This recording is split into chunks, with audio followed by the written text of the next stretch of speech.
Hey LeGrand Alive, this is your weekly Newsish Roundup, brought to you by Grand Ronde Hospital, Marketplace Family Foods, Valley Realty, Northwest Furniture and Mattress, and Direct Music Source.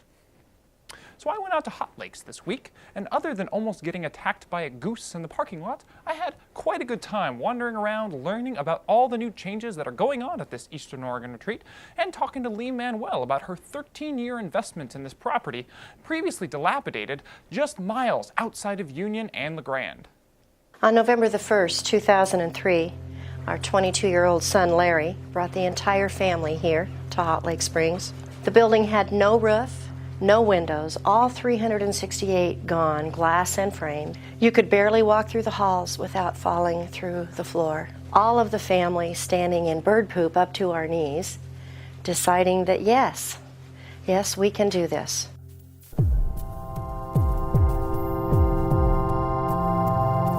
People will ask, what did you see when you came in the building? What was your vision? And what you see here today is exactly what we've seen. The fortunate thing is we didn't see what everybody else seen. We didn't see any of those things. We just kept going. And we were probably here 5 years before we realized the magnitude of the project, because the passion level was so high. What we do is history in bronze. We're not in the hotel and hot springs business. It just happened to come along with this historic project that we felt the mission, the calling to do.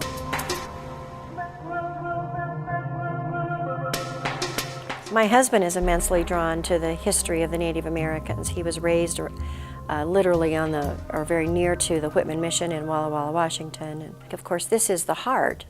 Hot Lake Springs is the heart of the 6 million seeded acres of the 9 seeded tribes of the state of Oregon. So they all soaked here in this large valley completely surrounded by mountains. But really our family, to spend 13 years and $15 million or so here, day and night, 24/7, blood, sweat, and tears, get it standing. What if after all of that, it fell back down? Once again, disappointing the community, disappointing the state, and the next person had to start all over and try it again. And if you look at the history, that's how it's been. So we began to realize that and know that it needed to be a larger entity. There needed to be people much stronger and smarter than we were to actually hold it in the air and take it to that next level. Our connection, when I say our company, is Dyne Aquaculture. That's D-Y-N-E. It's the Greek word for power or engine. We are large-scale, state-of-the-art commercial aquaculture. Think closed containment, multiple acres under a roof, super sophisticated Danish equipment, so on and so forth. That's our business. So the connection to Hot Lake was we were made aware of it, and our initial interest, of course, was the warm water. If you can grow warm water species without heating the water, that's always a good thing. So when this entity, or these entities, came to us, and it began to involve, the more they looked into it, the more work they did on it, the better it looked, the more we realized this is it. John calls me up. He said, Hot Lake Springs is a place of healing and has been forever. This whole place could be a place to restore disabled veterans. That was the genesis. It's very bittersweet to walk away from here, and many tears have been shed. But the reality is it needs to go on forever.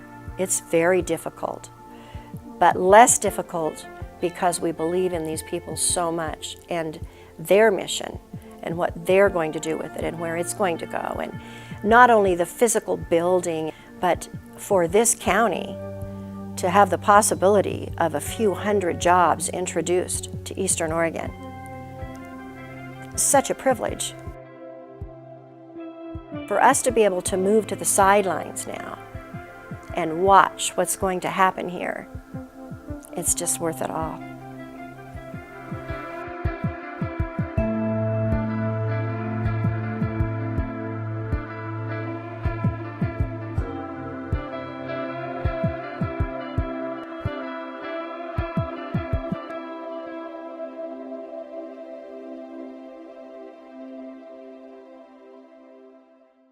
Now, if you've never been in Hot Lakes and looked around, you should. It's pretty cool.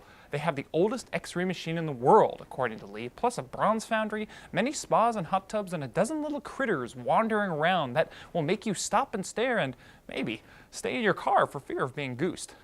Just kidding, I didn't get attacked except by the wonder bug and the coolness cold as I wandered around inside and gawked at all the interesting memorabilia. That was really, really bad. The coolness cold? Really? Anyways, moving on, the LeGrand mayoral debate is coming up. And we finally got to sit down and talk with the other candidate for mayor, John Bozarth, this week. And it seems one of the biggest issues separating him from his competitor, Steve Clemens, is what the heck to do about the urban renewal district, if anything. Hey LeGrand Alive, this is Will Bowman. I'm here on the steps of City Hall in LeGrand, Oregon. I'm going to talk to you a little bit about the Urban Renewal District. So a lot of people don't know what the Urban Renewal District is. I didn't know what it was before about a couple weeks ago, but essentially what it is this. The Urban Renewal District is a program that was started in 1999-2000, purposed to stimulate economic development in downtown LeGrand. So how it works is this. About when the program was started in 1999-2000, the founders designated an area, which is generally downtown LeGrand, stretching a little bit farther either way on Adams Avenue, and essentially what they did is they set the tax floor. They took the tax floor and they said, this is the tax floor for this area. This is how much we're making in property taxes for this whole area. And in the future, any increase in that tax value that is going to continue on from now into infinity will go into a pool of money that will in turn be allocated back to entrepreneurs and organizations seeking to make their home improvements in downtown LeGrand. The program was essentially designed to spark and help business owners to come into downtown LeGrand and make downtown a vibrant and economically sound area where small businesses flourish. Now, the Urban Renewal District has certainly not been a neutral issue. There are many people who are very pro and very against this issue, and two of those are this year's LeGrand mayoral candidates, John Bozarth and Steve Clements, both of which have very different views of how the Urban Renewal District is doing and what should be done in the future. Well, urban renewal has been a godsend for us as far as I'm concerned in economic development. You know, we're competing with every community our size in the world practically, and we have to have some incentives, and urban renewal has been able to do that for us. It's a great tool. We've got some great projects going now, you know, with family foods opening here within a week or two probably. The Liberty Theater that we've got going, we've got a pub going to open in a couple of months over on Washington at the old firehouse, and we've got a building down on Adams that was really a blight that Gus Chachas is turning into a boutique hotel. We've done a lot of projects like that. We have to make LeGrand a very vital downtown, you know, and a vibrant downtown. So I want to continue with that. We've got momentum going now. We certainly don't want to stop. This is not the time to stop. So. The city has two budgetary funds. It has a general fund, which goes towards police, fire, library, parks, pool. Those things are equally important to economic development as having a vital downtown core. Mm-hmm. This last year, and I asked for, I talked to the city manager when I knew that I was going to serve as the mayor in 2015. I said, what would happen if we under-levied? And there's all sorts of, I mean, that's an interesting concept in itself. But what happens if we under-levied the urban renewal district? We didn't ask for the full amount of tax revenues, and we took some of the revenues back into the general fund. And he went through and he said, yeah, we could do that. We could not only do that, but we could still maintain the economic development programs that are in place. Ta-da, my idea. Okay? We can maintain our economic development programs as they exist, plus we can bring back a bunch of money to the general fund. And that's what we did, $500,000. Perfect. That's exactly what we needed. It'll go into a reserve, and it'll help us move forward with it, keep our general fund and our city services. So what's the difference? Now, if you haven't registered to vote, too late. It's done. Sign up next year. But for those of you who have, voting day is Tuesday, November 8th. You will get your ballots in the mail, and you can drop them off at the Treasurer's Drop Box on 4th Street in LeGrand, or, if you live outside LeGrand, at your local receptacle. Both of these mayoral candidate interviews can be viewed in full on LeGrand Alive's Facebook page, and I encourage you to do so. Democracy only works with informed citizenry, and a little conversational peek into the lives of these two small-town political candidates is available right at your fingertips through LeGrand Alive. No pressure or anything, just the exhortations of a small-town pretty face and beard that wants you to know what the heck you're voting about, rather than just tossing off your ballot like a bad Facebook rant. So, what's going on in the Valley this upcoming week? Well, first off, the Eastern Oregon Film Festival is happening all this weekend from Thursday until Saturday. So, if you're into pretentious artsy films and esoteric bands, this is your digs.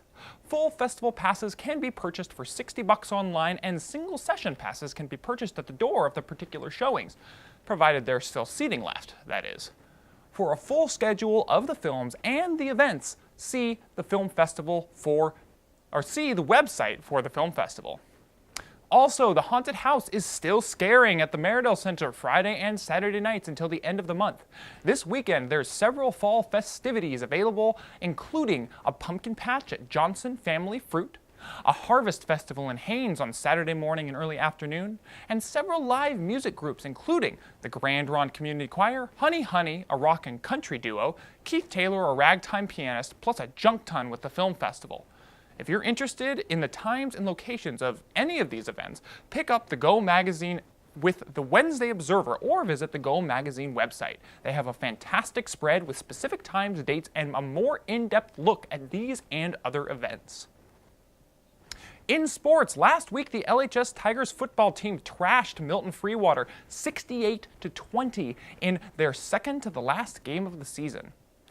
You know that moment in a sports game when you stop rooting for your own team to score more points because they're so far ahead? Yeah, we hit that point a little early in the second half of the game. The game started out even, with a touchdown for both teams. But after that, the Pigs just weren't flying for the Pioneers. By just over halftime, LeGrand was over 50 points up and the clock was running down nonstop. And that's how it ended. A heavy at-home loss for McLaughlin, and LeGrand driving home wondering if they weren't just a little bit too rough on the Northern Oregonian team. LeGrand will play Ontario Friday the 21st for their final regular season game and then head into postseason playoffs. They are guaranteed at least one game at this point and maybe more. A couple other scores for you. Cove lost to Wallowa 78-12. Ouch. Elgin lost 22-26 against Adrian. Double ouch. Imbler lost against Grant Union 22-32. Triple ouch. And dear Lord, finally, Union beat Enterprise by a hair, 31-29. Quick, simple, to the point. That's how I like my sports.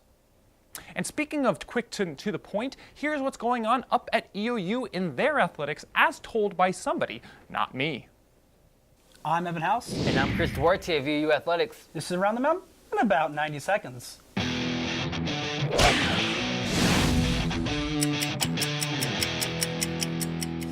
The UU men's cross-country team is ranked 16th in the country and ended a third-place finish at the Inland Empire Challenge over the weekend. Nick Mass took fourth en route to earning CCC Conference Runner of the Week. The 6th-ranked Mountaineer volleyball team bounced back from its first conference loss with a top 25 victory over number 24 Northwest. Michaela Lindbergh led the way with 15 kills and 18 digs. The UU football team completed its season sweep of number 8 Southern Oregon on Saturday. The Mountaineers jumped 4 spots in the poll to 12 and host number 21 Montana Western on Saturday for homecoming at 1 p.m. The EAU men's soccer team took down College of Idaho 2-1 over the weekend for its 4th conference win of the season, while the women's team carded its 3rd tie of the 2016 campaign. While it may have been a scrimmage, the EAU men's and women's wrestling teams made history on Wednesday evening as they duked it out and hosted the EOU Blue and Gold Wrestle-Off at Clinton Coliseum. That's the latest news in EAU athletics. Stay tuned next week as we take you around the mountain in about 90 seconds. For more information, visit us at www.eousports.com. And that's your weekly Newsish Roundup. This roundup was brought to you by Grand Ronde Hospital, Marketplace Family Foods, Northwest Furniture and Mattress, Valley Realty, and Direct Music Source. Stay tuned for more local content. I'm Will Bowman.